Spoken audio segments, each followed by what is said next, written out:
நேசிக்கிறார். உங்களை காக்கும்படிக்கு என் ஆண்டவர் இயேசு இருக்கிறார். இந்த இயேசு நமக்கு தேவையா? கண்டிப்பா தேவைங்க. இயேசு நமக்கு தேவையா? கண்டிப்பா தேவை. ஏன்? அவர் தான் சமாதானத்தை தருகிறவர், அவர் தான் சந்தோஷத்தை தருகிறவர், அவர் தான் ஆதரவு அளிக்கிறவர். இந்த இயேசு நமக்கு தேவை. ஏன்னா இந்த உலகத்துல பக்கத்து வீட்டுக்கு பக்கத்து வீடு பிரச்சனை, சொந்தத்துக்குள்ள சொந்தம் பிரச்சனை, பாத்தீங்கன்னா ஊருக்கு ஊரு பிரச்சனை, நாட்டுக்கு நாட்டு பிரச்சனை, இந்த உலகத்துல உபத்திரம் பயங்கரமாக இருக்கிறது.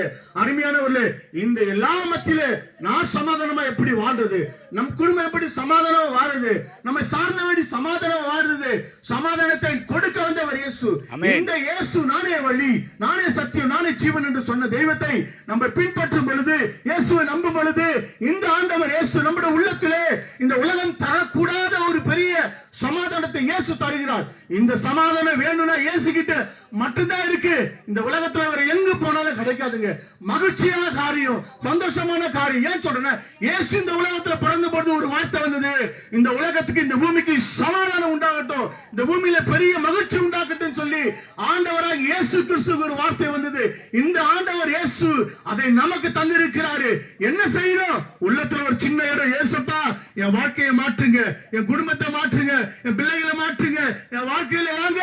அருமையானவர்களே, ஏதோ மைக்கு போட்டு சத்தத்தை உயர்த்தி ஏதோ நாங்கள் வாயால பேசிக்கொண்டு இருக்கிற, வெறுமையா பேசிக்கொண்டு இருக்க நடக்காதுங்க. எங்கள் வாழ்வுல இயேசு கொடுத்த சமாதானத்தை நாங்க அப்படியே ஃபார்வர்ட் பண்றோம். உங்களுக்கு அப்படியே நாங்க ஃபார்வர்ட் பண்றோம். இந்த இயேசுவை உங்க வாழ்க்கையில நீங்க ஏற்றுக்கொள்ளுங்க, இந்த இயேசுவை நீங்க பின்பற்றிக் கொள்ளுங்க. உள்ளத்துல ஒரு சின்ன இடத்தை கொடுத்து பாருங்க. என் ஆண்டவர் இயேசு கிறிஸ்து பெரிய சமாதானத்தை இயேசு தருவார். இயேசு உங்களை ஆஸ்வதிப்பார். நீங்க நல்லா இருக்கணும், உங்க பிள்ளைகள் நல்லா இருக்கணும், உங்க குடும்பம் நல்லா இருக்கணும். ஒரு வழி உண்டு, அது இயேசு. என் ஆண்டவராகி இயேசு அதை விரும்புகிறார். நீங்க கஷ்டப்பட்டு கொண்டு இருக்கிறோம், கண்ணீரோடு இருக்கிறோம், அது என் ஆண்டவருக்கு விருப்பமே இல்லைங்க. தாயாரே, தகப்பன்மாரே, நீங்க நல்லா இருக்கிறோம், சேமமா சந்தோஷமா ஆசீர்வாதமா இருக்க ஒரு வழி உண்டு, அது இயேசு. இந்த இயேசு கிறிஸ்துவை நம்ம பின்பற்றும் பொழுது, நம்பும் பொழுது, அவர் இந்த உலகத்தில் இருக்கிற எல்லா உபத்திரங்களும் பிரச்சனைகளுக்கும் நம்ம நீக்கி பாதுகாக்கிற தெய்வம்.